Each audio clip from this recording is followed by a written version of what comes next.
insights into what Kim Jong-un and others are planning and thinking.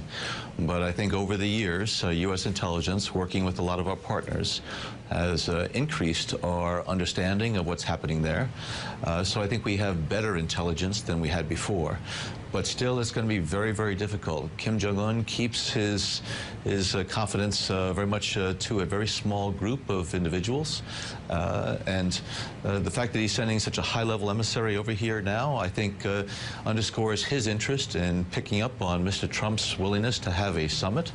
But it's going to be difficult, I think, for the U.S. intelligence community to really understand what is in store in terms of the future. The North Koreans, I think, will want to have this summit, but I and many others believe that they have no intention at this point of denuclearizing.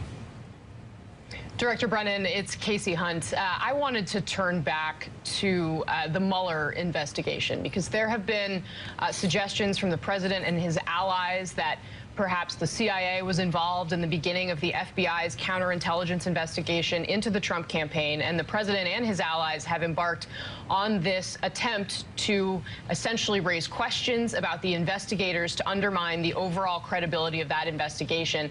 Are you concerned at all that with this op-ed you might be playing into the president's hands? No, I think Mr. Trump has demonstrated a paranoia and insecurity, as well as a real concern about the investigation that is underway. Certainly his tweets do not seem like they're coming from a person of innocence and confidence. I don't believe that our speaking out feeds that narrative among those who understand that the Department of Justice and the FBI and the CIA are the institutions that the American people rely on to protect our freedoms and our liberties. Mr. Trump is going to promote his narrative. He certainly is going to continue to try to discredit the FBI and the CIA and others.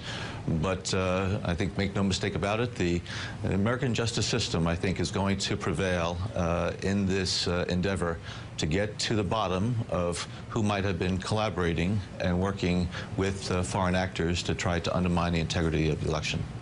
John, you were just talking about the difficulty the CIA has traditionally had in penetrating North Korea, such a secretive, closed society.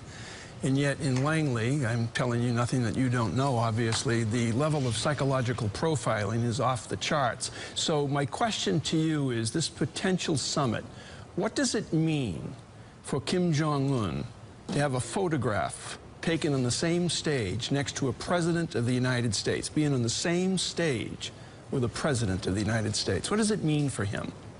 Well, it's something that he has sought for many years. He wants to be seen as the international equivalent of the President of the United States. He has clamored for this world stage spotlight. So it's, I think, very important for him, both in terms of his domestic standing, but also for his ego, to show that he was able to bring the President of the United States to a negotiating table without making any concession on his nuclear program. Yes, he has said he's going to dismantle the nuclear test site, but by all accounts it was near collapse. So I don't see anything that he has given so far